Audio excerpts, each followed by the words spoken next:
अपने बच्चों को शिक्षित करने हेतु हर तरीके से एक रोटी भले कम खाना है लेकिन शिक्षा जरूर देना है। जो पौधा अगर केवल अपनी पत्तियों पर ध्यान देता है, जड़ पे ध्यान नहीं काम करता है, वो पेड़ जो है आगामी 10 साल के अंदर सूख जाता है। गरीब अमीर हो सकता है लेकिन बुद्धि से, विवेक से, आंखें, हाथ, नाक, कान, गला सब स्वस्थ दिया है। तो ऐसे व्यक्ति को पढ़ाई में जरूर आगे होना चाहिए। हमें भी जब कोई पूछे कि कौन हो तो मैं बोलूँ कि सरदार पटेल का वंशज हूँ, पटेल। हम लोगों को हमारे पूर्वजों ने क्या सिखाया? खेती करो। कोई बात होती थी तो अपनी बात मत उठाओ, कुछ बोलो नहीं, फलाने ये कर देगा, जमाना वो हो जाएगा, समाज ये कर देगा। अरे कब तक डर डर के हम अपने घरों में बैठे रहेंगे?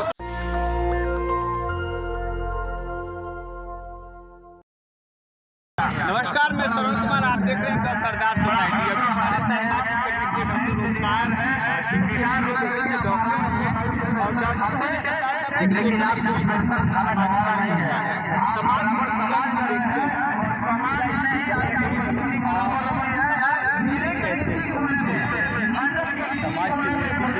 जरूरी है कि पहले हम लोगों को जागरूक होना होगा। शिक्षा के क्षेत्र में जो भी व्यवस्था है उसको सुधार के आगे बढ़ना होगा। अपने बच्चों को अगर हमको शिक्षा में समय नहीं मिला बाई दबे तो लेकिन अपने बच्चों को शिक्षित करने हेतु हर तरीके से एक रोटी भले कम खाना है लेकिन शिक्षा जरूर देना है। इस तरीके से समाज को शिक्षा के क्षेत्र में हम लोग आगे ले जा सकते हैं। सर, ज्योतिबा फुले की जी आप बात कह दीजिए कि हाथ की रोटी अगर आपसे खाना पड़े तो खाओ लेकिन शिक्षा दो। वही ज्योतिबा फुले जी कहते हैं कि जो समाज अपना इतिहास नहीं जानता वो समाज अपना इतिहास नहीं बनाता। क्या गुरु समाज? ये ज्योतिबा फुले की जो बात है वो बिल्कुल 100% सत्य है कि अगर जो व्यक्ति अपना जड़ नहीं जानेगा वो स्वतः नाश हो जाएगा। जो पौधा अगर केवल अपनी पत्तियों पर ध्यान देता है, जड़ पे ध्यान नहीं काम करता है, वो पेड़ जो है आगामी 10 साल के अंदर सूख जाता है। ये माता ज्योतिबा बाई जो फूले थी, जो उन्होंने कहा था कि एक हाथ पे रोटी रख के अगर काम करना पड़े या खाना पड़े तो भी करिए। तो कहने का मतलब वही है कि उनका भी बात का कहने का मोटो वही था कि कुछ भी हो शिक्षा जरूर दीजिए अपने बच्चों को। भले आपको चाहे जिस परिस्थिति में रहना हो, अगर एक आदमी एक किसान को आपने देखा होगा ये धान की खेती लगाता है, 90 दिन की फसल होती है, 90 दिन में वो हर दिन खेत में जाता है, देखता है आज क्या हुआ, कल क्या हुआ, परसों क्या हुआ। अगर जो हमारा बच्चा जिसमें हमको केवल मात्र अगर सही से देखा जाए तो केवल 18 साल काम करना है। 5 साल शुरू का तो बच्चा बड़ा हो रहा होता है, अभी चलना सीख रहा होता है, समाज को देख रहा होता है, लेकिन एक्चुअल पढ़ाई जो है 18 साल की है। अगर हम अपने बच्चे पे ये 18 साल अगर उसको सही समय से सही तरीके से दे दिया तो बच्चा निश्चित रूप से, भगवान ने किसी तरीके की कोई कमी नहीं दिया है। हाँ, गरीब अमीर हो सकता है लेकिन बुद्धि से, विवेक से, आंखें, हाथ, नाक, कान, गला सब स्वस्थ दिया है। तो ऐसे व्यक्ति को पढ़ाई में जरूर आगे होना चाहिए। पढ़ के आप अपने समाज को बदल सकते हैं, अपने घर की स्थिति को बदल सकते हैं। डॉक्टर साहब, भारत एक जाति प्रधान देश है और जो पूर्वी समाज है वो क्षेत्रवाइज जाति, अन्य जातियों में से गंगवार, सचान, पटेल, महतो तमाम जातियाँ हैं जो राजनीतिक भागीदारी में कहीं ना कहीं कमजोर दिख रहा है। जब दूसरी क्लास में पढ़ाया गया था, एक गार्जियन था, परिवार का मुखिया, वो अपने लड़कों को बुलाया, अलग अलग लाठी दे दिया, बोला कि इसको तोड़ो। सब बच्चों ने तोड़ दिया।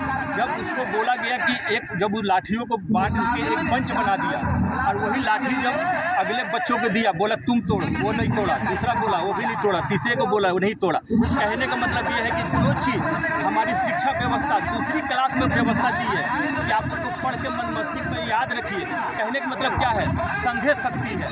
अगर हम ऐसे ही अपनी टाइटल की वजह से केवल बिखर जाएंगे तो अगर हम 10 हैं तो 2-2 हो जाएंगे। ज़रूरत इस बात का है कि अपने श्रेष्ठ किसी एक व्यक्ति का टाइटल का भी इस्तेमाल हमारे ग्राम पंचायत या हमारे क्षेत्र के जो लोग हैं, हमारे समाज के जो लोग हैं, वो एक टाइटल का वैश्विक रूप में इस्तेमाल करें। भले आप अपने लोकल क्षेत्र में जो कर रहे हैं करिए, लेकिन जहाँ एक मंच की बात है वहाँ पे एक टाइटल यूज करिए। इस तरीके से हम अपने हक और अधिकार को ले पाएंगे, जैसे बाकी और समुदायों ने अपना एक टाइटल यूज करते हैं। मुसलमानों में भी कई बोलियाँ हैं, कई जातियाँ हैं, लेकिन जब बात पूछा जाता है कौन हो, मुसलमान हो। ऐसे ही हमें भी जब कोई पूछे कि कौन हो तो मैं बोलूँ कि सरदार पटेल का वंशज हूँ, पटेल।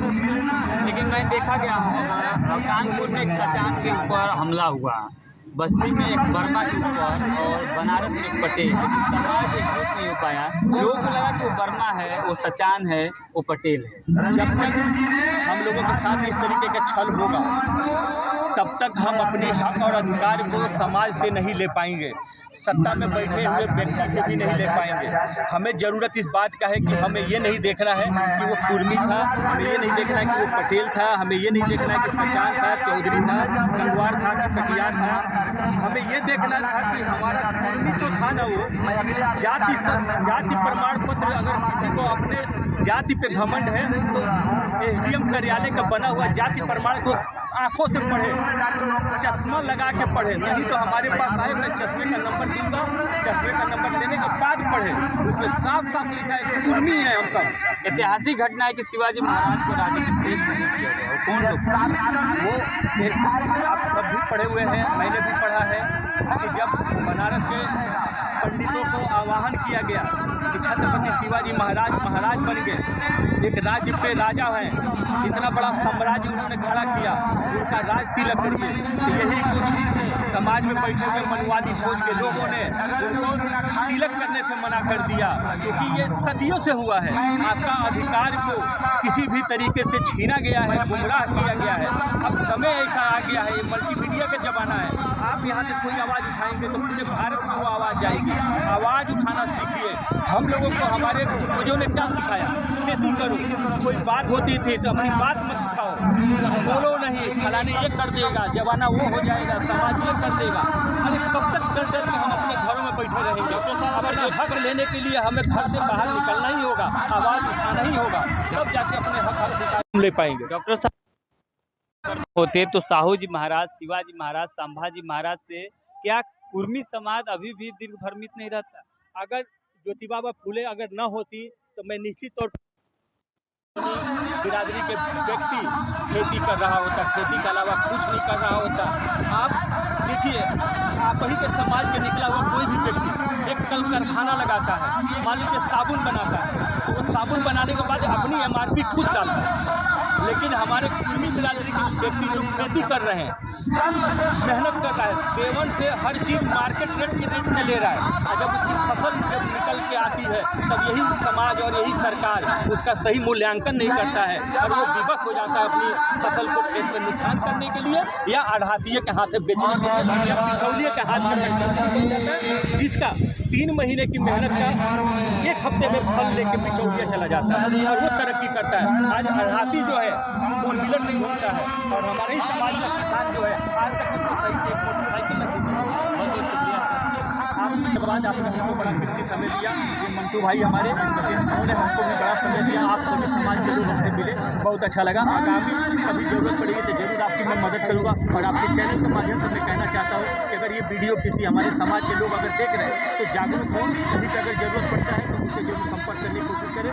संपर्क के लिए मंटू सिंह पटेल भैया से कभी भी मिल सकते हैं और ये हमारे तक पहुंचा दें। बहुत बहुत शुक्रिया। तो आप लोग अगर बहुजन समाज में जन्मे हैं तो साहू फुले अम्बेडकर या गुरु नानक कभी को पढ़ना ही पड़ेगा, तभी आपका सामाजिक, आर्थिक और राजनीतिक उन्नति होगी। और ये डॉक्टर साहब 2 शब्दों में बता दें तो आप क्या